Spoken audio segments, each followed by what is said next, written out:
In this episode we'll talk about Apex and the current price of Bitcoin. Apex is releasing a lot of bullish news, including the announcement of numerous partnerships and deals which surprised me. We will also discuss the levels that we need to maintain for Apex. To be honest with you, I think I have everything covered, but after that we can speak concerning BRICS, the Indian Rupee, and XRPL will power everything. I'm going to show you just a little bit until you see this graphic, so settle and take a seat and let's get started. In the last 24 hours, Bitcoin has dropped 76% to $3,484, down 1.83%. Both USD and USC have remained at their dollar pegs, and XRP has learned that someone named Flip at 48 cents hasn't actually changed either considerably. Just the last day it has increased by 65%. Total market value of cryptocurrencies $2 trillion, $485 billion. What is it that we're observing? Dr. Profit stated it clearly. The goal is to drop into the $66,000 range if there is a chance to do so. If the markets were going to permit it, that would be the zone. The markets permitted it. All I see is plain, and you had a chance sky from this location, people, and this is it possible for us to briefly float in this range and go back to 66 when we return to the top. That is absolutely possible. I sincerely believe that this is the bottom of that range and that momentum will continue to go higher when the markets open back up and money starts to flow again. For everyone who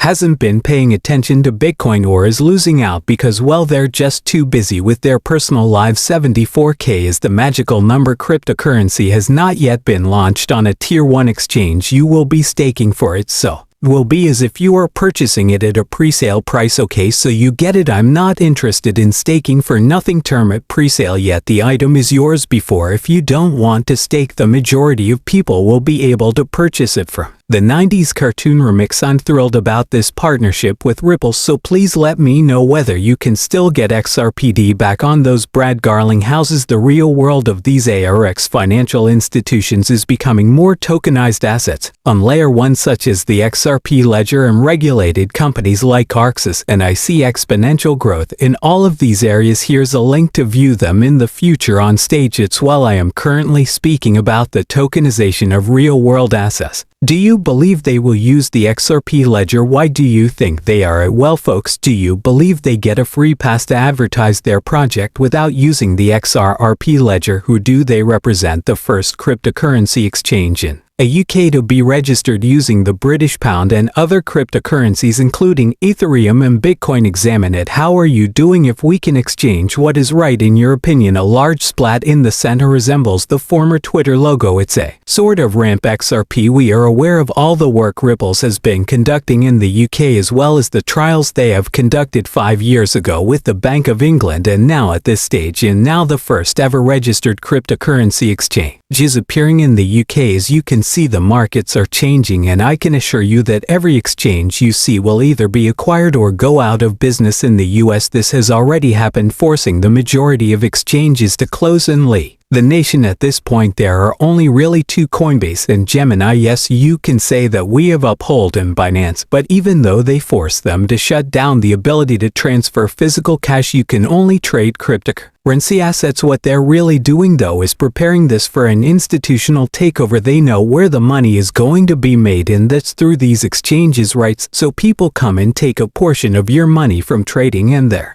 going to take over this space. Next, we have David Schwartz speaking at Apex regarding the automation-aided market maker lending protocols, dispersed identity databases, the XRP ledger, vechain, and the multi-purpose token. Watch this little video to learn more about the actual USD Ripple stablecoin that was recently announced. Don't miss the overview of the stablecoin. Many individuals believe that because they own stable currency they won't need to use XRP, but this isn't true because the stablecoin is dependent on the XRP ledger. We have the automated market maker, which launched in March of this year. As many of you are aware, there was some drama surrounding the launch, but it's working very nicely now that the lending protocol has been released. We'll talk about that in more detail, but that's another example of the kind of lending that would be highly regulated. It would be lending for commercial real estate, but it will be tokenized on the back end, so it will enable a decentralized identity within the YY ecosystem. It will be really bad for all parties involved if each project needs to provide its own identification infrastructure. Oracles are essential for things like tokenized collateral, stablecoins, and over-collateral where you need to know the price. The third quarter will see the proposal of multi-purpose tokens, which will close a gap in the way assets are represented on the exchange. I'll go into more detail about that. Additionally, the Ethereum side chain multi-purpose tokens on the XRP ledger will be introduced in Q3, which is quickly approaching. Finally, we have the real USD, which is what Ripple finally announced. It is a stablecoin with a 1:1 USD backing, so it is clear that they have cleared regulatory requirements and no, they won't have any problems with it going forward. This brings us to what all of these central banks are doing, particularly the test run and rollout, and then we look at the bigger picture with Ripple currently sitting on the FED board for instant payments. The big question is, will stablecoins be used as a bridge for money leaving the US? And Gilo knows a little bit about this. They also stated that the real USD stablecoin will arrive before the end of this year, which is 6 months away. All of this is leading up to the year 2025, which is when XRP will make that completely insane move. In the meantime, Ripple's future stablecoin is beneficial for XRP and it can exist on the XRP ledger. Without XRP, without XRP, people will have different demands, needs, and use cases, and XRP has a special place on the XRP ledger as a result of pathfinding, which always seeks XRP liquidity first. XRP will always have a preferred position as a bridge asset on the market, since auto-bridging forces trade to automatically look at its liquidity when they don't automatically look at any other liquidity. The stablecoin ecosystem and XRP ledger won't change, and instead they will make more use cases possible. There will be twice as many use cases. Look at this SWIFT and all the different currencies connecting to it, and he's thinking this thing is going to run on the XRPL. He says we're probably going to have the real USD. This is how crazy bullish the stablecoin market is. They're predicting anywhere from 3 to 4 trillion by the next bull cycle, and you know when this one ends, it's only going to be about 3 years away. Folks try to put this out. The genuine pound and euro, the real Hong Kong dollar, the Australian dollar, and the Singaporean dollar are all running on the XRP ledger, and they are all 1-to-1. Do you see the network of networks that is being created here? Take a look at this little. In every stablecoin that Ripple releases for a given country will be partnered with a major bank of that country to hold the reserve backing. If you guessed handles Bank of China, you guessed correctly. Then he went on to discuss the state of the Bank of America, saying that it appears that we will finally receive an announcement about the Bank of America this time. However, keep in mind that a major bank will be holding the actual US dollars. The announcement from 2012 looks pretty good, right? You may recall that when this was leaked, Ripple actually asked Alex Kopp to remove the post because they weren't ready to make the announcement just yet. The bigger picture is starting to come together, so let's get this real live USD on. We connected all the dots with a video from Burr stating that Ripple had back in 2018 and 2019, I think the time frame was 2018 and 2019, that Ripple had built 80% of the banks in India already partnered with Ripple. And to top it all off, who's the largest bank in India? Folks, I did so much coverage on India back in 2017. It was crazy the amount of coverage I did on India. The largest bank in India, HDFC, joined Ripple's payment network back in 2020. Since 2019, they have been Ripple's partner. BRICS, you can see what's going on with all the new countries joining and the US dollar disappearing. It appears that the rupee will actually end up running on the XRP ledger, as we've been predicting for quite some time. That's why Ripple has an office there, people. It's coming together. That's why Ripple recruited someone to oversee the Indian central bank's digital currency, and that's also why Ripple already has 80% of those banks on RippleNet. Thanks for watching. Please like and subscribe for more new videos.